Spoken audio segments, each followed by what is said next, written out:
from cafe bar noir Jolu police station in Chanhono all the Tuesdays are yeah no so nkokra my favorite personality no bro na me gonna chuchu nkomo wa hade one bro kra yeah some very good breakfast oye cafe bar noir for na our sponsor until no one samara nya na pay calm down na yeah about chuchu nkomo and pay me guest no musokra na mutse the rap and then the human wow match apart from the rap apart from the rap doctor no kind of my buhu hipokro apart from the rap doctor no or a beautiful family ye show one from each and you admire one so much the bond over the mebusu anymore or sonko apart from that no well, you're very intelligent, very intelligent, or very intelligent children. They are so grand for mukra. Now the beautiful say, yeah. Now share made in Ghana campaign so already on yasam kakwaba hepatitis B or the marketing. There are so many things to make guests and a paint and a payment. But master near chunko more bedre Kwame. Obapa. Good morning. Good morning. Akwaba. Yeah, much watcher. Why? But I say, much watcher also. It's a baby about one pay busuya for. Osheye.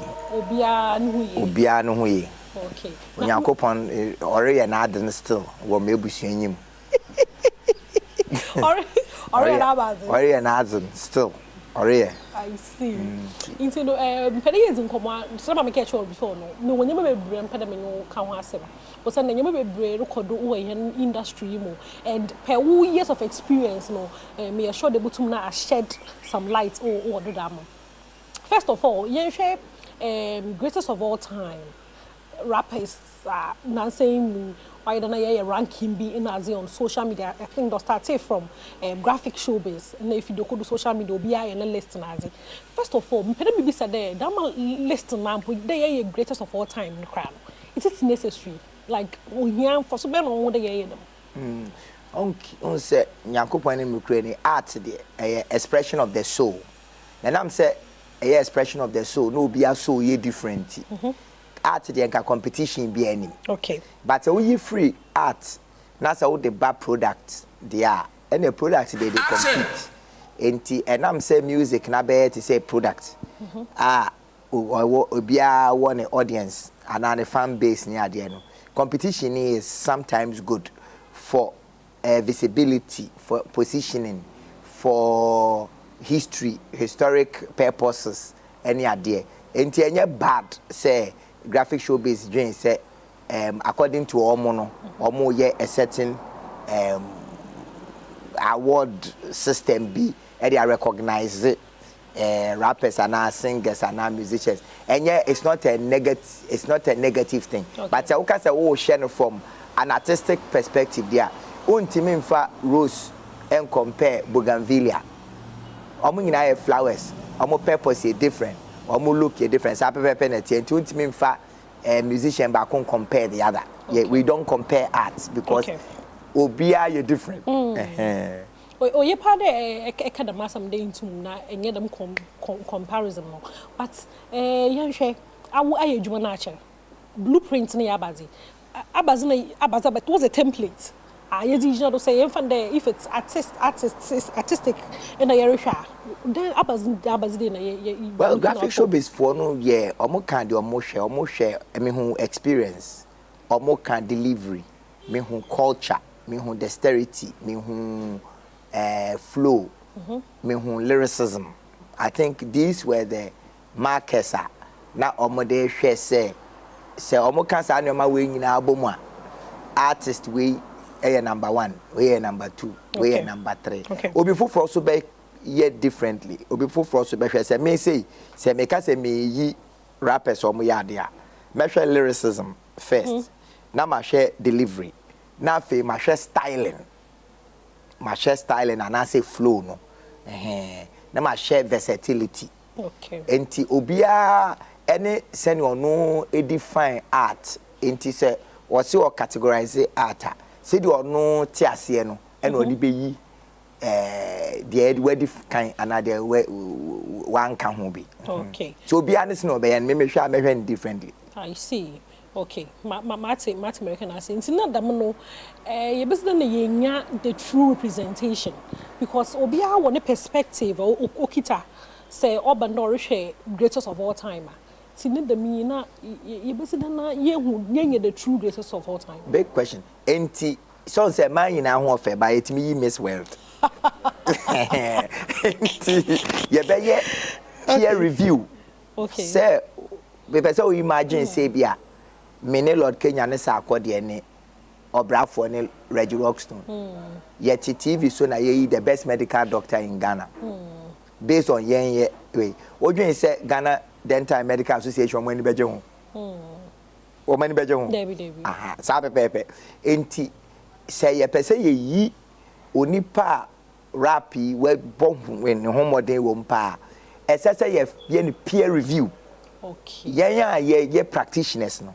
Say be a to aba e man kofo yi top 20 and a top 30 na your friends are top 30 for no e do omotena say vote for yourself and vote for the next one odwen say wo ya ade pa based on sa criteria ye nyina ya gi atom no. That is the only way ye betime yi artist wo ya ade ankasa because journalists 4-5 ain't me need the best doctor in Ghana. I said doctors o mu nim what it takes to be a doctor no in e sabe pepe na say art de ne ye it is say by peer review. Okay. Nti no na chede say wan konkon ko tena ase na wodwundwun ho da edwuma no iya na ye edwuma no ye hwe iye ne ya ye hyehyɛ ne za no no pepepe obia na obia ne zibi obia bia emfa. Okay. Just say by peer review. Okay.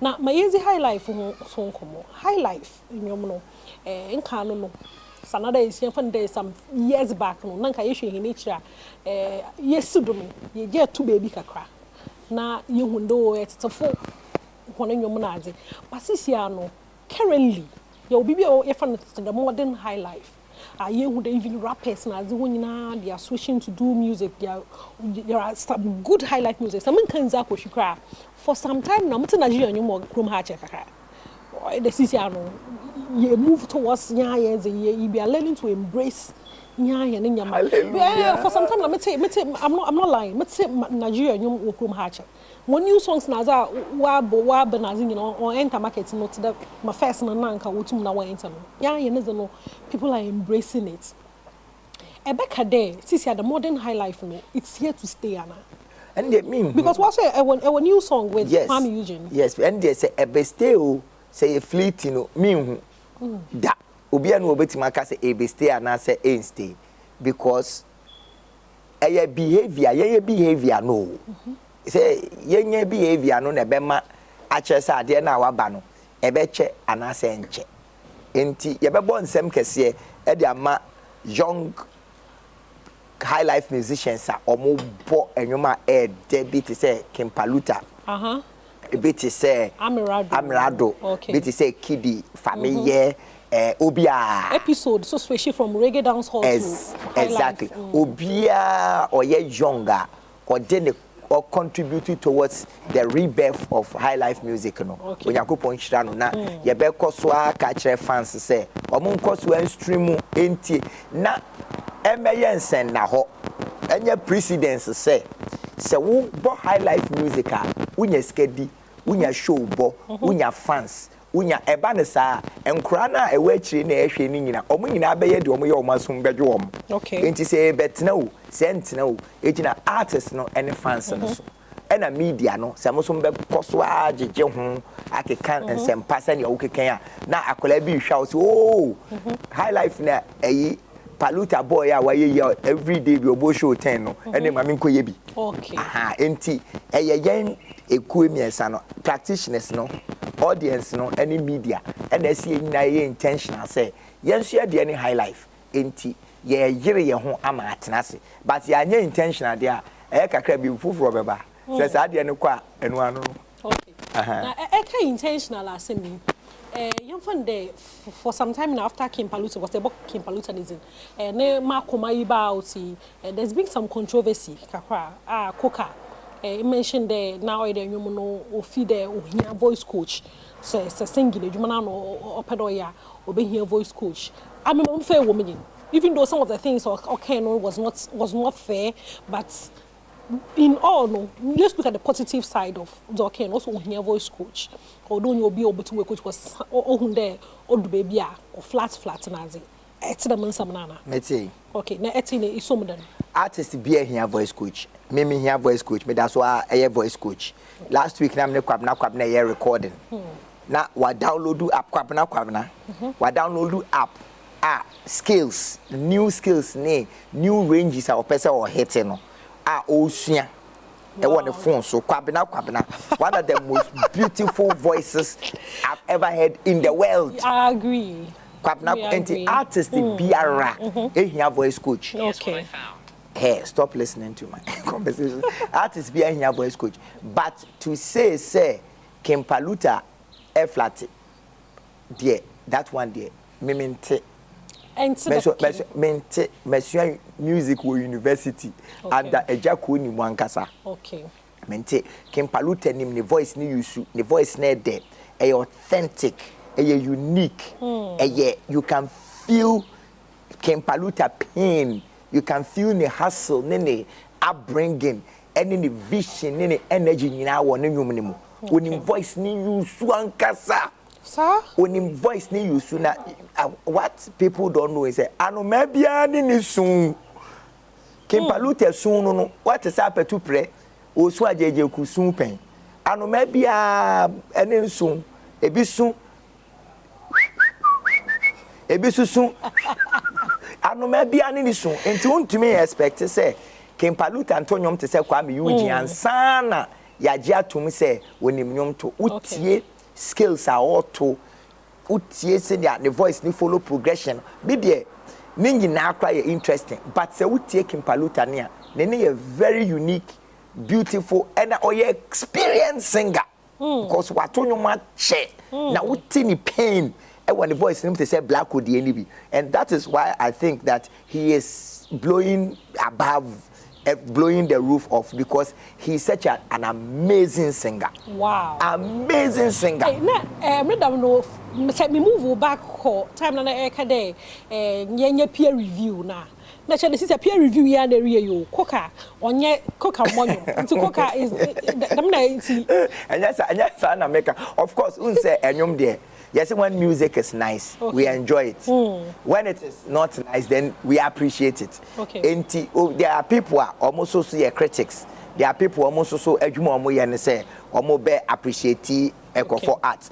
And art is yes, make us compare no. Art is such an abstract element that what is sounding amazing to me might sound completely nonsense to someone else. And it doesn't make sense to him, and he is entitled to an opinion. But me, as an artist, and I'm not saying this because I love Kempaluta. I'm saying this because he has a very unique way of singing and bringing back the high life on and sending it to the street in a certain swag that is amazing. Amazing. No, Okyeame Kwame positive vibes.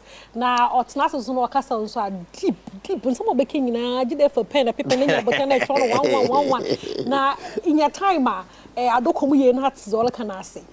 Okyeame when you want no competition No competition. And you Kwame Eugene. Pacho wan. Your lines kakra mam na. Me kada me fa you. Oh, wan ni a. Majeji adem wo dem a. Me sa to bi so se mu a. Memra metie mu Ghana. Okay, my friend Yamaba, and when you amaga, baby akon pata, me do rap ne chan to pan, me ride the rap se pompo, me the day me chan pompo, can na me share Sean John, so Ganenti na ma Sean John, shaking ten and I'm Hong Kong, legacy for the kids son born, 26 years or neither, or 2 and I'm London. From my chami days, my chichen evade, he's a two-face in Libya, already pregnant with the flow team in family Lydia, and my gen Semse Libya, me actia, media, name semi for Lydia, connected in Libya, fly first class all day. I tell you, what I oh, me, no competition. A new one crowd. I'm coming featuring Kwame Eugene. My enjoy you make a cry. Yeah, by your busy hepatitis B no come to the young combress here. But yeah, is a supporting favorite artist. They be telling you, on be sachet or secretary, you man. marketing enyom no man keke e social platforms ni nyina da enyom no da ho no competition say enyom no ye kama papa na enyom kama the one what a secret. The secret it's a career no career no say it said you be a job or so my me horo car na ma 50 cedis a different from boam na me washing bay enti career banker no no or ye banking from teller to bank manager. I see. Me a career musician.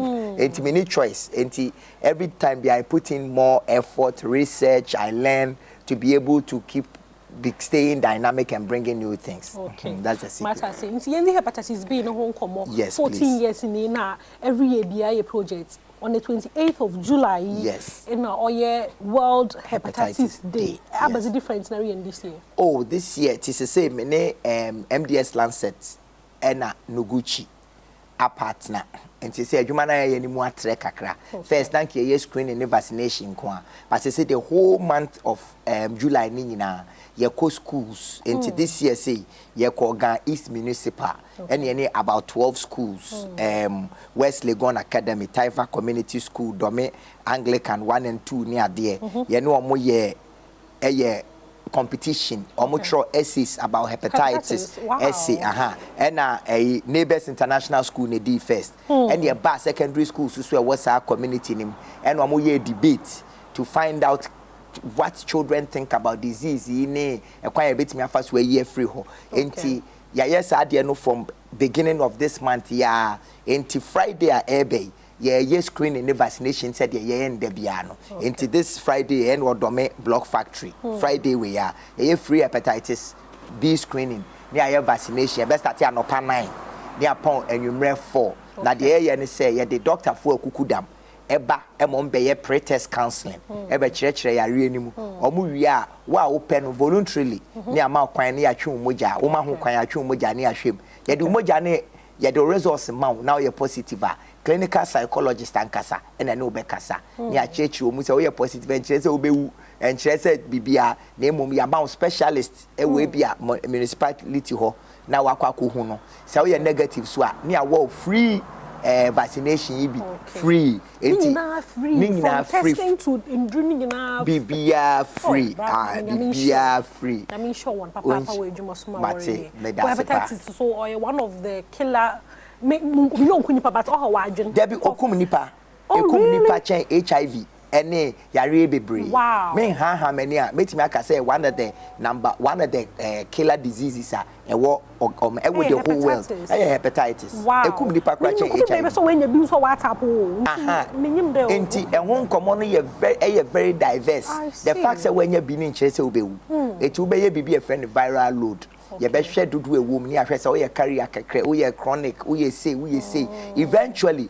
say ye una say beku a e be say wahrawa kra na ama obibi ti ye friend cirrhosis enti early detection ye key enti nya say ye ade we ehwehwe nipa ye friend kofo mo wodome achimota area mo ho nyina omo e ma ekodwom 1 hour bra na be hwe wade mu free na de a ehia ne say hepatitis no okoye test ne keka test ne ba ko almost 100 Ghana and sana vaccination no ba ko be 3 times ba ko bia ye 70 cedis at times 3 who ye ni nyina free test no any vaccination ni bibia free it for 1 hour na share ye e wo Dome Block Factory Friday we from anopa 9 bra me anso me wo ho betimi atonyom kra chemo e be ma munsu be bo tent kama professor for akese free legon e baba etimesre mo bra na empa badze mami adi freeze take advantage